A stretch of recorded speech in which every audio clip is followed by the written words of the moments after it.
वर्षापासून महाराष्ट्रामध्ये ओबीसीचं आरक्षण वाचलं पाहिजे म्हणून आदरणीय बाळासाहेब आंबेडकरांनी या राज्यामध्ये ओबीसी आरक्षण बचाव यात्रा काढली. अनेक मेळावे झाले. ते मेळाव्यामध्ये मी असेल, प्राध्यापक लक्ष्मण हाके असतील, आदरणीय बाळासाहेबांच्या नेतृत्वामध्ये आम्ही मोर्चे मेळावे करतोय. आणि आम्ही सातत्यपूर्ण, आम्ही फक्त ओबीसी साठी लढत नाही, आम्ही ओबीसी बांधवांसाठी 18 पगड जातीतील 12 बलुतेदार, 18 बलुतेदार, माझा एसटी समाज असेल, एसटी समाज असेल, माझा मुस्लिम समाज असेल, आणि यांना न्याय देण्याचं काम जर कोण करत असेल तर आदरणीय श्रद्धेय बाळासाहेब आंबेडकर. आता सुजातांनी सांगितलंय की राज्यामध्ये 106 नगरसेवक, मी सांगतो ज्या लोकांचे प्रस्थापित पक्षांच्या सत्तेतील पक्षांनी आता पैशाच्या जीवावर अनेक नगरसेवक निवडून आणण्याचं काम केलेलं, परंतु ज्या सत्तेत नसणारे प्रस्थापित पक्ष यांच्यापेक्षा सुद्धा जास्त आपले नगरसेवक निवडून येण्याचं या महाराष्ट्रात सामान्य जनतेनं काम केलं. तेच काम आपल्याला येणाऱ्या काळात करायचं आहे. आता जर एखादा सोन्याचा चमचा तोंडात घेऊन जन्माला येणारं जर लेकरू त्या तुमच्या सर्कलमध्ये उभा असेल, त्याला तुमच्या गोरगरिबांचे काय प्रश्न माहीत असणार आहेत, तुमच्या गोरगरिबांच्या समस्या काय माहीत असणार आहेत. आज पवनकरवर सारखा तरुण त्याला सगळं गोरगरिबांच्या घरात जाऊन गोरगरिबांची चूल कधी पेटती, कधी नाही पेटत, गोरगरिबांच्या तोंडात अन्न कधी जाईल याची खंत वाटणारा पवनकरवर असेल, किंवा आमचे पंचायत समितीचे दोन्ही उमेदवार असतील, मंत्री सर असतील, आमचे भाई असतील, या लोकांना हे तळमळीचे आणि गोरगरिबात रमणारे लोक आहेत. जो माणूस 100 कोटीच्या गाडीत 50 लाखाच्या वरच्या गाडीत बसून येणारा माणूस तुम्हाला काय न्याय देणार आहे. अशा लोकांच्या भूलतापांना आपण बळी नाही पडलं पाहिजे. आणि खरं तर आता येणाऱ्या काळात मी तुम्हाला सांगतोय, जाणीवपूर्वक बोलतोय, प्रसार माध्यमात सुद्धा समोर आहेत, पैशाचा पाऊस पाडतील हे लोक, परंतु बांधवांनो हे पैसे काही त्यांनी सोयाबीन कापूस विकून आणलेले नाहीत, हे तुमचे आमचेच भ्रष्टाचार करून तुमचे आमचे पैसे चोरलेले आहेत. त्यांचे पैसे बिनधास्त त्यांनी दिले ना, त्यांचे काही कष्टाचे पैसे नाही, त्यांचे पैसे आपण बटन कोणाचं दाबायचंय, गॅस सिलेंडरचं बटन दाबायचंय, कारण तुमचा भाऊ, तुमचा लेख या जिल्हा परिषदेच्या सभागृहात गेला पाहिजे, तुमचा भाऊ, तुमचा लेख, तुमचा मुलगा हे तुमच्या पंचायत समितीच्या सभागृहात गेला पाहिजे. नाहीतर तोच त्यांचाच आमदार, त्यांचाच खासदार, त्यांचा जिल्हा परिषद त्यांचीच, पंचायत समिती त्यांचीच. मग आपले प्रश्न, गोरगरिबाचे प्रश्न ज्यावेळेस असतील त्यावेळेस आपण प्रश्न कोण आपण समोर घेऊन मांडायचे. उद्या त्यांच्या दारात जाऊन आपल्याला बसावं लागेल. त्यांच्या दारात गेल्याच्या नंतर आपल्याला ते 4-4 तास भेटत नाहीत. घरात असले तरी म्हणतात भाऊ आणखी उठले नाहीत किंवा भाऊ घरी नाहीत, परंतु ह्या पवनकरवर सारखा जर मुलगा असला तर याच्या हाताला धरून तुम्हाला असं काम करून घेता येईल. त्या भाई आमच्या मंत्री सरांसारखा सामान्य माणूस असला तर तुम्ही त्यांच्या दारात जाण्याऐवजी ते तुमच्या दारात येऊन तुमचे काही प्रश्न आहेत का ते तुम्हाला विचारतील आणि नक्कीच गोरगरिबांना न्याय देण्याचं काम करतील. आदरणीय बाळासाहेबांनी राज्यामध्ये अनेक गोरगरिबांच्या तरुणांना घडवण्याचं काम केलंय. आमच्या पक्षाकडे पैसा नाही, परंतु आमच्या पक्षाकडे सामान्य गोरगरीब जनता आमच्या पाठीशी आहे. डॉक्टर बाबासाहेब आंबेडकरांना मानणारी जनता आमच्या पाठीशी आहे. आणि आपल्याला हे आता या खरं तर नगरपालिकेपासून आपण बघितलंय, वंचित बहुजन आघाडीकडून सामान्य गोरगरीब ओबीसी असतील, भटके असतील, 18 पगड जातीतील सर्व असतील, एससी असतील, एसटी असतील, मुस्लिम असतील, त्या सर्व लोकांनी ठरवलं आपला पक्ष कोणता असेल तर वंचित बहुजन आघाडी आपल्याला न्याय देऊ शकते. आपल्याला न्याय कोण देऊ शकतं तर आदरणीय बाळासाहेब आंबेडकरच आपल्याला न्याय देऊ शकते. नाहीतर राजसत्तेमध्ये तुम्हाला माहिती आहे तिकीट कोणाला मिळतात. आज पुण्यासारख्या महानगरपालिकेमध्ये ओबीसीच्या 26 जागेवर बोगस कुणबी प्रमाणपत्र काढून ओबीसीच्या 26 जागा बळकावण्याचं काम प्रस्थापित लोकांनी केलंय. एकाची संपत्ती जर त्यांनी निवडणूक विभागाला सांगितली, कोणाची 10 कोटी, कोणाची 20 कोटी, कोणाची 25 कोटी, अशा लोकांना जर ओबीसीच्या जागा तुम्ही हिसकावून घेत असाल तर माझं ओबीसी बांधवांना, दलित बांधवांना, आदिवासी बांधवांना, मुस्लिम बांधवांना कळकळीची विनंती की आता आपण खरं तर विचार केला पाहिजे, आपलं कोण पडतो कोण आता आपण ओळखलं पाहिजे. नाहीतर हिंदू खतरे में मिळवलं की गेले आधी इधर जाओ आधी उधर जाओ, हे आता चालणार नाही. हिंदू काही खतरे में नाही, कोणीच खतऱ्यात नाही, फक्त सत्ता खतरे में, म्हणून तुम्ही हिंदू खतरे में सांगल्या जातं. नाहीतर त्यांचे भ्रष्टाचार, हजारो कोटींचे भ्रष्टाचार आणि ते पैसे तुमच्यात आणून वाटण्याचं काम होत असेल. आणि जे आमचा ओबीसी आमचा डीएनए मानताय, जे अनेक वर्षापासून ओबीसीला फसवताय, ओबीसी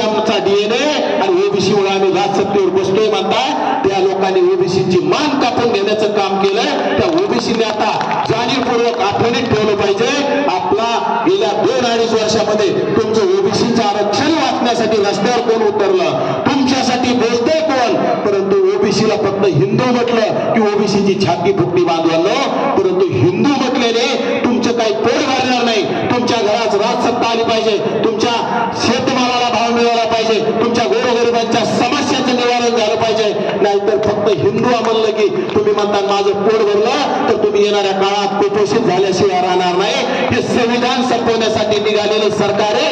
त्या सरकारच्या लोकांना तुम्ही जर निवडून देत गेला तर नक्कीच डॉक्टर बाबासाहेब आंबेडकरांनी या जगात माझ्या बापाचं नाव आहे, त्या बापाने या देशाला संविधान दिलंय, ते संविधान संपवण्यासाठी हे सगळे लोक टपलेले. येणाऱ्या काळात जर तुम्ही आमच्या पक्षाला वंचित बहुजन आघाडीला जर तुम्ही कुठेतरी ताकद दिली तर आदरणीय बाळासाहेब आंबेडकर संविधान संपवण्याच्या मुडकीवर पाय दिल्याशिवाय सुस्त बसणार नाही. त्यासाठी आदरणीय बाळासाहेब आंबेडकरांना आपल्याला ताकद द्यावी लागेल.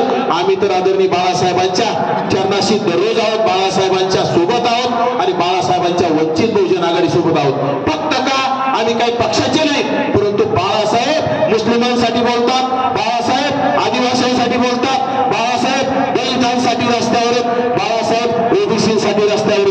बाकी या राज्यामध्ये कोणीही ओबीसींचं नाही, दलितांचं नाही, आदिवासींचं नाही, मुस्लिमांचं नाही. अरे मग तुम्ही या राज्यामध्ये इथल्या प्रत्येक जिल्हा परिषद सर्कल काय तालुक्यामध्ये, राज्यामध्ये, देशामध्ये तुम्ही 70-80% असताना तुम्ही निवडून कुणाला देताय?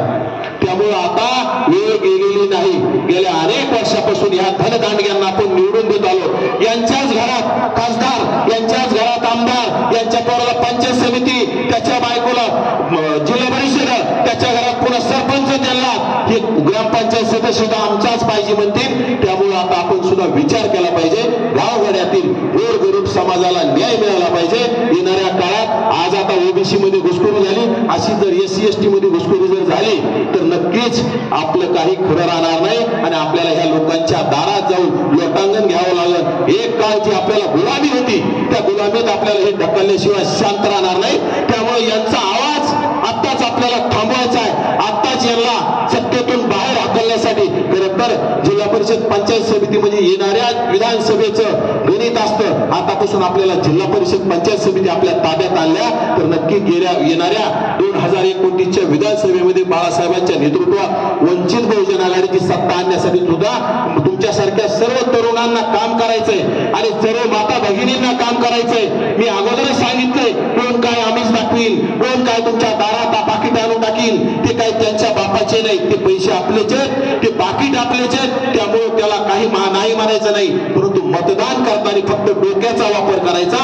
मतदान करताना ती काय CCTV कॅमेरे घेऊन आपल्या मागे आलेले नाहीत. आपण डॉक्टर बाबासाहेबांचं संविधान मानणारे, आपले उमेदवार गरीब आहेत, त्यामुळे फक्त गरिबांनाच मतदान करायचंय. ज्यांना गरिबीची कळकळ, ज्यांना गरिबीची जाणीव आहे त्या लोकांनाच मतदान करायचं. आणि नक्कीच मला विश्वास आहे आजच्या सभेतून सर्व तळमळीचे आणि या सर्व कार्यकर्ते आपल्या गोरगरिबीची जाण असणारे या सभेमध्ये आहेत. नक्कीच पवनकरवर सारख्या उमेदवाराला, मंत्री सरांसारख्या उमेदवाराला आणि आमचे भाई सारख्या उमेदवाराला सर्व भरभरून असं मतदान करतील आणि प्रस्थापित त्याच्या तोंडाला कावं लावून हाकलल्याशिवाय स्पष्ट बसणार नाही. खरं तर मी तुम्हाला सर्वांना विनंतीपूर्वक म्हणजे नम्रपूर्वक कळकळीने सांगतोय की ह्या लोकांच्या तोंडाला काढून गावाच्या बाहेर हाकलून दिल्याशिवाय तुम्ही स्वस्थ बसू नका. याची जबाबदारी तुम्ही घ्या, याची शपथ तुम्ही घ्या, याची प्रतिज्ञा तुम्ही करा की तुम्ही ठरवलं ना कुठली गोष्ट अवघड नाही. गावगाड्यातील 18 पगड जातीतील लोकांनी जर ठरवलं तर कुठली गोष्ट अवघड नाही. येणाऱ्या काळात नक्कीच काळ आपला आहे.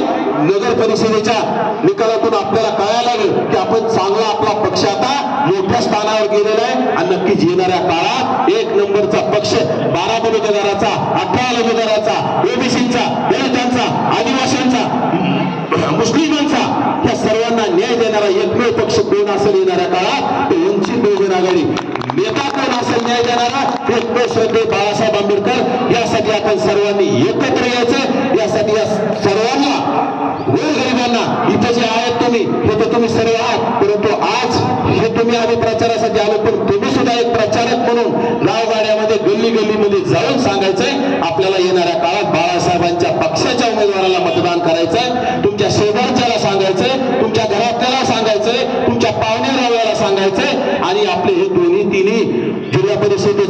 उमेदवार आणि पंचायत समितीचे दोन्ही उमेदवार प्रचंड अशा बहुमताने विजयी करायचे आणि नक्कीच विजयी करताना अशी मला खात्री आहे. आणि नक्कीच येणाऱ्या काळात यांचा सत्कार करायला सुद्धा आदरणीय बाळासाहेब आंबेडकरांना आम्ही इथं घेऊन येऊ. फक्त तुम्ही यांना आशीर्वाद द्या अशी आपल्या कळकळीची विनंती करतो आणि मी माझे 2 शब्द थांबवतो. जय हिंद, जय भारत.